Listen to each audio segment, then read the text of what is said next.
حضرت انس رضی اللہ تعالی عنہ سے مروی ہے کہ رسول اللہ صلی اللہ تعالی علیہ وسلم نے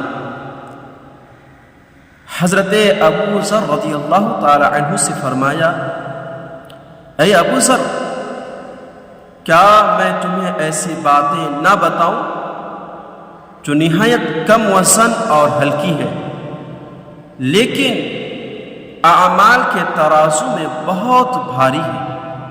حضرت ابو ذر رضی اللہ تعالی عنہ نے عرض کیا، یا رسول اللہ صلی اللہ تعالی علیہ وسلم، ضرور بتائیں۔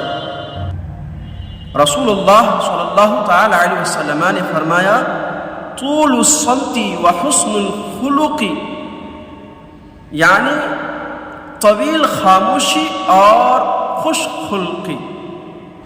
فوالذی نفسی بیدہ، اس ذات کی قسم جس کے قبضہ قدرت میں میری جان ہے، ما عمل الخلائق بمثلہما،